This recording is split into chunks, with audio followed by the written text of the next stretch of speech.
कमरे में घप अंधेरा था। एक बिस्तर पर एक लाश पड़ी थी, खामोश, साकित, बेजान। ये किसी फिल्म का सीन नहीं, बल्कि कराची की एक मशहूर अदाकारा आयशा का वो दर्दनाक अंजाम था जिसकी जिंदगी कभी रोशनियों से चमकती थी। कैमरे, शोहरत, तालियों की गूंज, और फिर वो एक हफ्ता जब वो अपने ही घर में मुर्दा पड़ी रही और किसी ने दरवाजा तक ना खटखटाया। पड़ोसियों को बदबू आई तो पुलिस को इत्तला दी।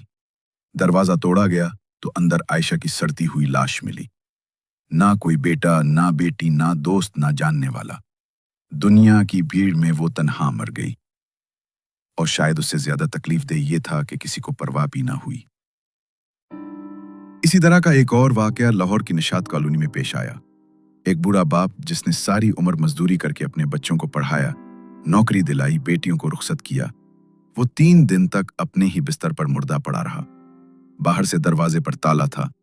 सबने समझा शायद कहीं गया हुआ है। बच्चों को इत्तला दी गई तो वो आए, मगर सिर्फ तदफीन के लिए। अफसोस के चंद अल्फाज, 2 आंसू और फिर खामोशी। ना उस बाप के साए की कदर रही, ना उस माँ के लम्स की जिसने बेख्वाबी की रातों में अपने बच्चों को सुलाया था। ये कहानी नहीं, मुआशरे का आईना है।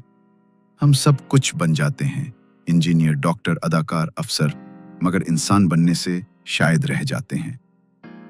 माँ बाप वो हस्तियां हैं जिनके बगैर हम एक लम्हा भी जिंदा ना रह सकते थे, जिन्होंने हमें बोलना सिखाया, चलना सिखाया, खाना खिलाया, रातों को जागकर हमारी बुखार भरी पेशानी पर हाथ रखा। और आज वही माँ बाप हमारी जिंदगी के मसरूफ शेड्यूल में फिट नहीं बैठते। हमने ओल्ड होम्स बना दिए, मगर दिलों में उनके लिए जगह ना बना सके। ये तहरीर उन सब बेटों और बेटियों के लिए है जो ये सोचते हैं कि वालिदैन तो बस दुआओं के लिए हैं। याद रखो, जिन हाथों ने तुम्हें गोद में उठाया था, वो खाली हाथ कब के तुम्हारी राह तकते थक चुके हैं। एक दिन ऐसा ना हो कि तुम्हारे पास सब कुछ हो, दौलत, शोहरत, ऐश, मगर एक कमरा हो जिसमें तुम अकेले मर जाओ और कोई दरवाजा खोलने ना आए।